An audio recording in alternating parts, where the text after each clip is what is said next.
My name is Kelly Brooke, and I'm 43 years old. I don't have any kids from my second marriage. My husband is a kind man who never misses our monthly dates, no matter how busy he gets. He always keeps his promises. I know I shouldn't compare him to my first husband, but I've never regretted my divorce, and I've never regretted getting remarried.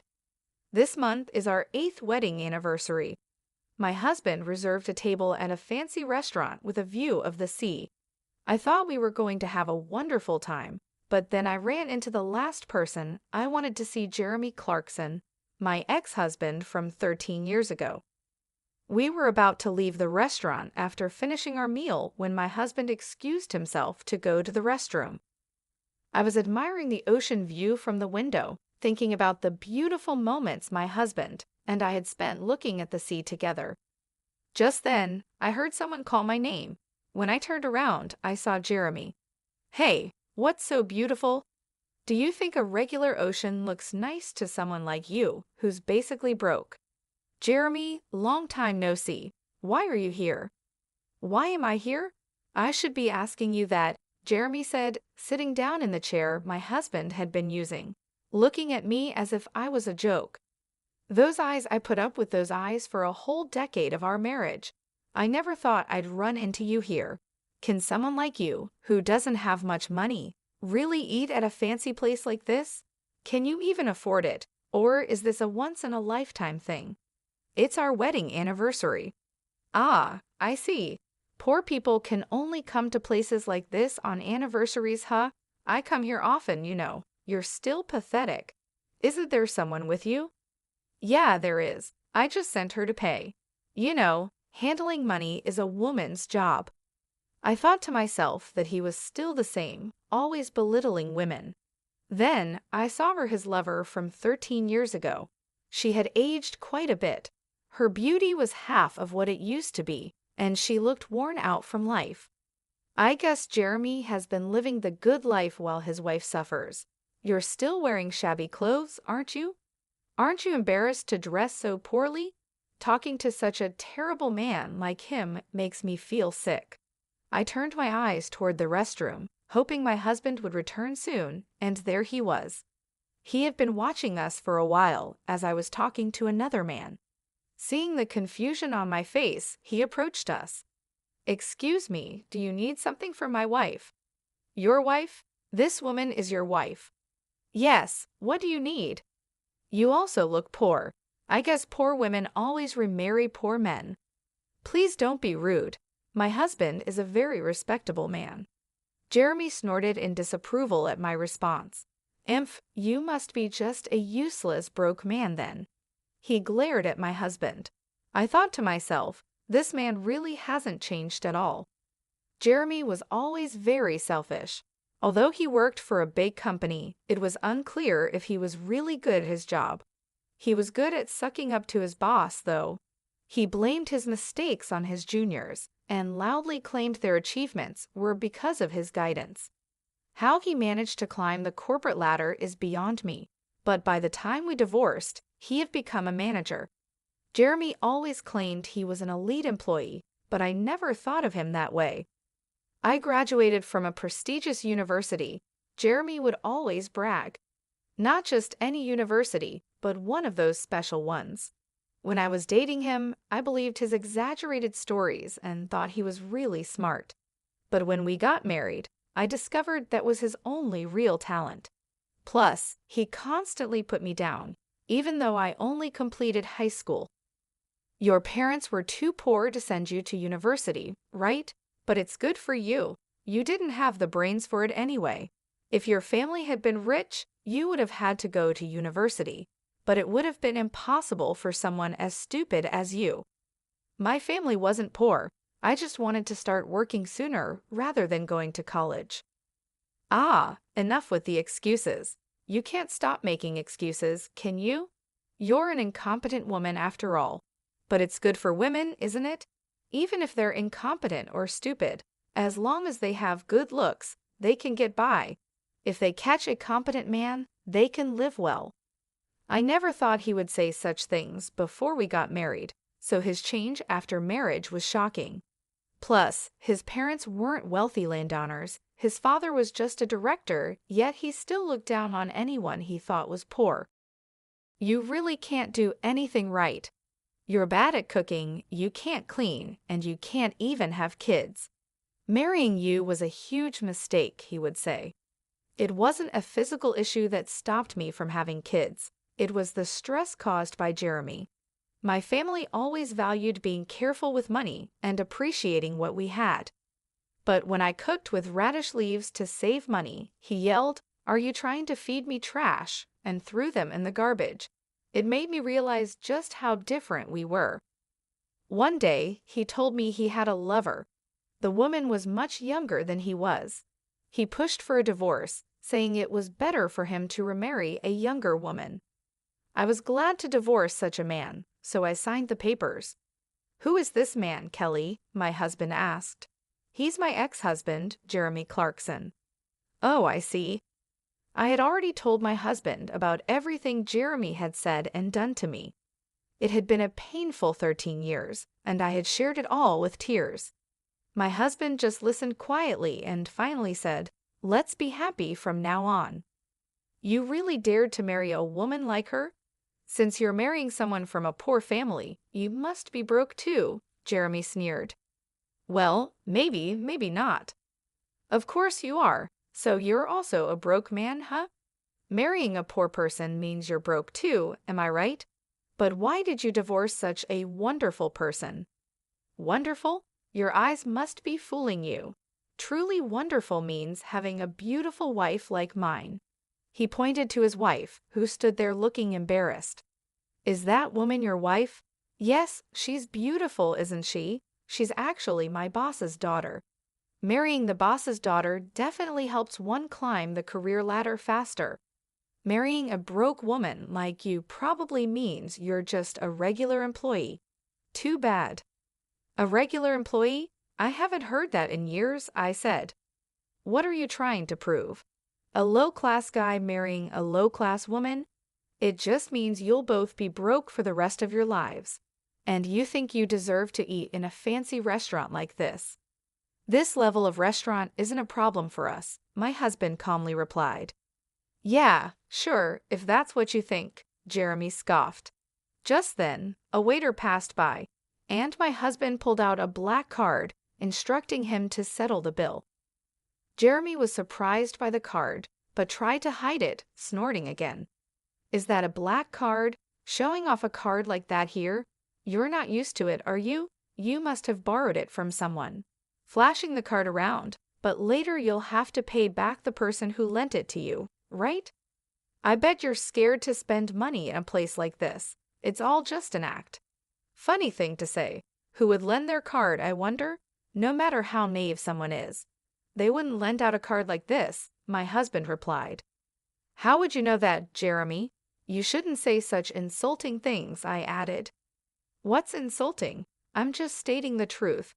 There's no way you could be wealthy if you married a poor woman like her." "My wife is poor, you say?" "Yes, that's right. Her family's place is a rundown, one-floor home. You know that, right? Or maybe you were too embarrassed to visit her home, so you went to a family restaurant instead." Meeting her parents at a family restaurant for a marriage proposal is unheard of, but for poor people like you, it's probably normal. "A family restaurant, huh? The fact that you thought of that means you must have done it yourself, right? If you hadn't experienced it, you wouldn't have thought of it." "What are you talking about? I'm not short on money. I wouldn't do something so cheap." "Yet you came up with it. I never would have thought of that," my husband said, then turned to me. "Right, Kelly? What about you?" "Well, I think I'd like to go to a family restaurant occasionally, but we rarely get the chance," I replied. "Exactly, you're lying. When you were with me, you were happy to go to family restaurants." "That's because I had never really been to one before." "Oh, I bet. You sure talk big now, coming to a fancy restaurant like this, acting all important." "Maybe that's you. It seems like you don't fit in this kind of place." "What? You think I don't fit in here? There's no way I'm out of place. You're the one who doesn't belong here. Do you even know who I am?" Why would I know you? If you want me to remember you, just become famous, my husband replied calmly. I am well known, but I guess it's impossible for someone like you to know me. You think I'm just a regular employee? I'm a manager, not just an employee. A manager, huh? Is that supposed to be impressive? Just then, the chauffeur arrived, greeted my husband politely, and said, Sir, your car is ready. Thank you. Jeremy looked confused. What's going on? Oh, you're probably just the president of some small company. I work for a major corporation, the Brook Group, and I'm a manager there. Oh, so you're still just a manager. Excuse me, you think you're important, but staying as a manager at your age won't get you far. What? This man works at our company? Yes, he's been with us for a long time. What do you mean our company? You're just an office lady from a small business. That's right, but I don't have kids or any reason to quit my job. So you can't have kids? I knew it. Something's wrong with you. Hey, that's crossing the line. Kelly is perfectly fine, my husband said, standing up for me. If she's fine, why can't she get pregnant? Women are supposed to have kids. I don't need to explain that to you. You can't say it because it would prove something's wrong with her. This man is hopeless, Jeremy said. Yes, he's beyond saving, my husband replied calmly. This man's name is Jeremy Clarkson, right? I understand, he's fired. Kelly, please contact HR. What? What are you saying? You think you can shock me with that? What company's president are you claiming to be? Are you trying to fool me with this obvious act? Are you stupid? Jeremy, my husband, is the president of the Brook Group. What? That can't be true. Jeremy exclaimed, but the driver nodded with a look of pity. Seriously? Is he really our president? Yes, and I am his wife and the vice president of our company. That's ridiculous. How could Kelly from a poor family end up as vice president with just a high school diploma? Those things don't matter. Whether someone graduated from high school or college doesn't determine their worth. That's ridiculous, Jeremy stammered. I will never forgive anyone who insults my wife, my husband said firmly. But there's a union. The union will protect us employees. You're a manager, right? Managers are not union members, so you are not protected by the union. Didn't you know that? Seriously. Well, you better prepare yourself. Since you insulted my wife, you must face the consequences. Jeremy looked stunned, but my husband didn't care and asked me if we should go. We left the table. That night, perhaps bothered by what happened, Jeremy called, but his tone was completely different from his arrogance earlier. Kelly, it's been a while. What do you mean? We already talked this afternoon, Jeremy. Ah, yes, what can I do for you? Your dismissal hasn't been processed yet. Ah, you guys were just joking, right? About you being the vice president and your husband being the president? No, it's all true. I'm surprised you don't know who your own company's president and vice president are. But why would you be the vice president? Because the best way I can support my husband is by being in that position. But it's strange. Why would a high school graduate be the vice president? It's not strange at all. I only graduated high school because I wanted to start working early. But after we separated, I earned a college degree. Huh, really? Yes, there are schools you can attend from home. So you really are the president's wife? Yes. How did you manage to marry the president? When did you get married? We got married after I divorced you. I met the president soon after, and we dated for about 5 years before getting married. Married? Why would the president take an interest in someone like you? Stop being so rude. Oh, sorry. Connections are strange, aren't they? I just happened to meet the president. But even so, why would he marry someone broke like you? Is he a philanthropist? No one marries for charity. If he's not a philanthropist, did he marry you to make you his slave? Maybe today you got lucky and got taken to a fancy restaurant, But usually, you must be having plain meals and living a difficult life where you can't even buy what you like, right? Why would you think that? That's not true at all. You're the only one who would do such a thing. There's no way you could marry such a rich man. Why do you think so? Rich people have connections with politicians and other wealthy people. If a poorly raised woman like you shows up at their parties, it would embarrass the president. Or maybe he lets his mistress attend those instead. You're making wild assumptions. If you keep looking down on me like this, you'll truly regret it. I'm just concerned for you. A woman with a poor upbringing like you marrying a rich man like the president will only suffer. A regular employee's husband would suit you better. Marrying someone richer than me, you must be a foolish woman who can't see ahead. Who's the fool here? If you called just to say that, I'm hanging up. No, wait, I'm not trying to insult you. It's just true that you come from poverty, and that can't be helped. Thinking I'm looking down on you for that is completely wrong. You say I come from a poor family, but my father is wealthy. Your family is poorer than mine. I didn't mention it back then because of your pride, but your family home isn't even half the size of mine. Your father is just a department head, and you're still just a manager. That's not true. When I proposed to you, you were living in a small single-story house. That was because we were renovating our home at the time. We had stored all our belongings elsewhere, and it was just a temporary residence. There was no need to move to a big house. My mother said so. That can't be true. You don't have to believe it, but since the renovation is finished, even if you say you want to visit my parents' home, you've stubbornly refused to go again. I couldn't tell you the truth. Who would want to visit such a poor, run-down house? You really are hopeless. Then I'll send you a picture. This is my family home. You'll see from the picture. I sent a photo of a large mansion. That's my house. I lived there for a while after our divorce. What? That can't be true. It's true. If this is true, then why were you working as an office lady in a small company? If you're so rich, you wouldn't need to work.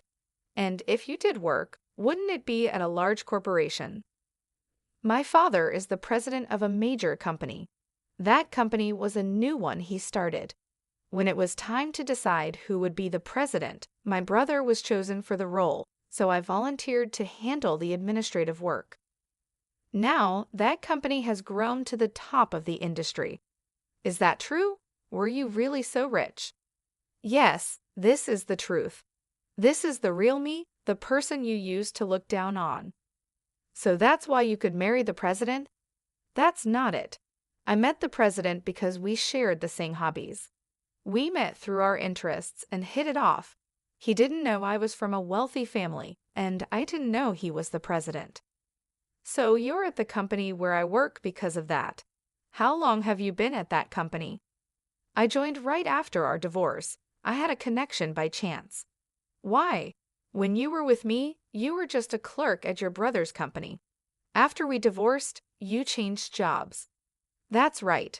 My brother's company grew a lot, and he told me it was time to do what I love. So I decided to pursue what I always wanted to do. Then, just as a senior position became vacant, they offered me the job. But at that stage, I still had no connection with the president.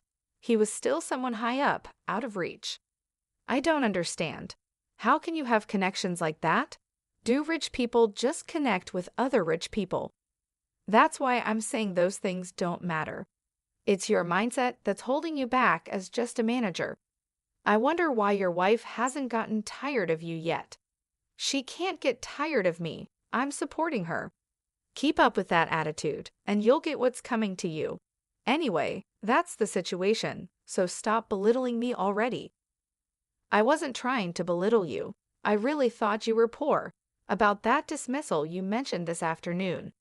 Oh yes, your dismissal. After all the mocking you did, it's only natural you'd be fired. That would put me in a tough spot. Can you talk to the president so I don't get fired? What?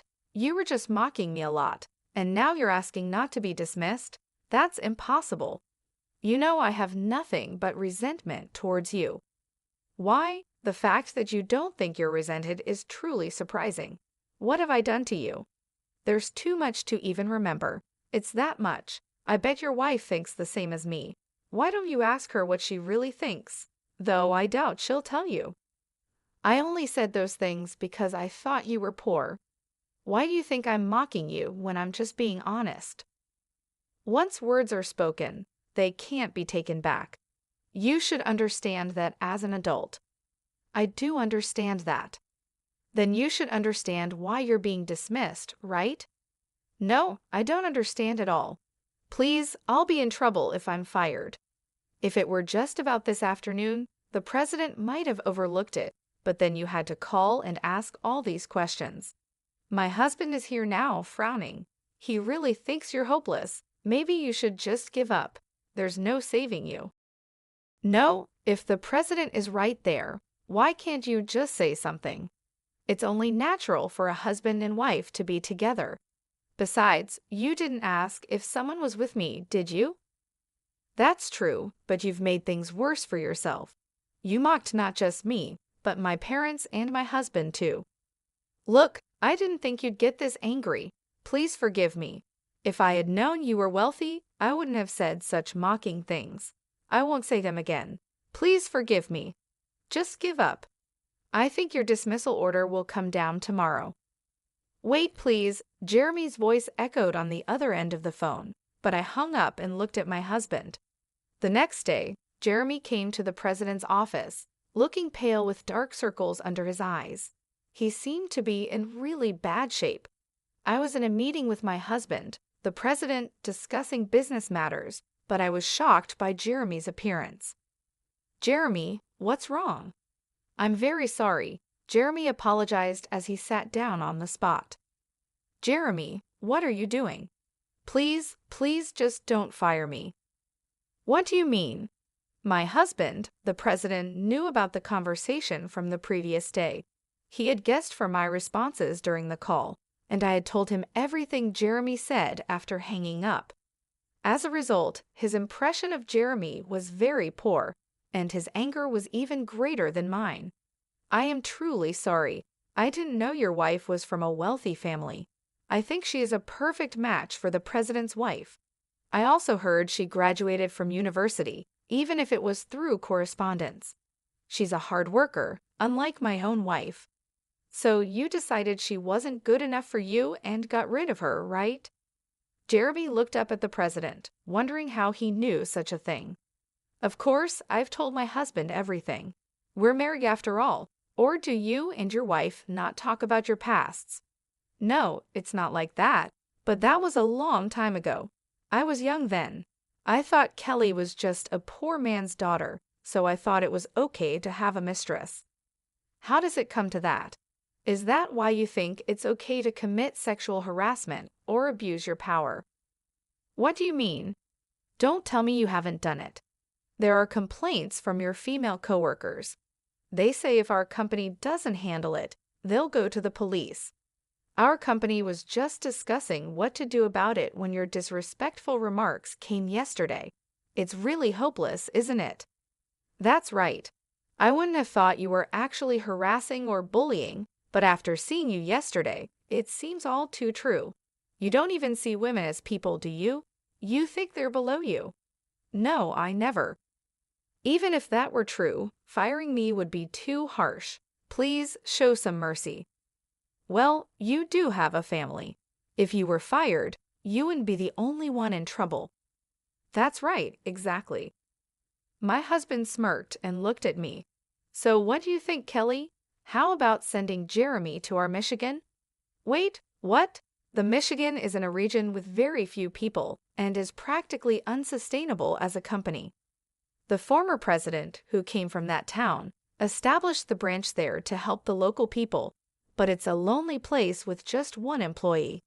The previous employee reportedly went mad from the loneliness. We want you to turn that branch around in 5 years. If you can do that, we'll bring you back here. Of course, if you can't, you'll spend your retirement in Michigan. Thank you, I appreciate it. Jeremy said, thinking it was an act of mercy from the president. He set off for the Michigan, but both my husband and I knew it was an impossible task. Working alone for a small number of town residents, it was clear there wouldn't be any profit to be made. Jeremy moved to the branch all motivated, taking his mistress, who had become his wife, with him. But she soon grew unhappy with the cold and isolation, and eventually she reached her limit. Jeremy's salary dropped significantly, and despite being called the branch manager, his pay was minimal. This led to daily arguments with his wife. Although he boasted that if he turned things around in 5 years, he could return to the head office, his city-bred wife didn't believe him. She left divorce papers behind and went back to the city.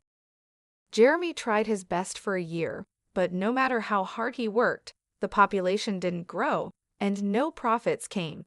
Eventually, he realized that no effort would change anything. In 2 days, he submitted his resignation. After leaving the company, Jeremy contacted his wife, but by then, she had found someone new. Not only was Jeremy ignored by her, but he was also beaten up by her new partner and ended up in the hospital. After being discharged, Jeremy looked for a job, but at his age, he found nothing and life became harder for him. He ended up living in a shabby, run-down apartment, and the only job he could find was as a nighttime store clerk. The man who had once boasted of graduating from a prestigious university now stood alone in a store at night. As for me, I continued to be cared for by my kind husband, enjoying another wonderful date this month. Marrying him changed my life so much, and I'm grateful that Jeremy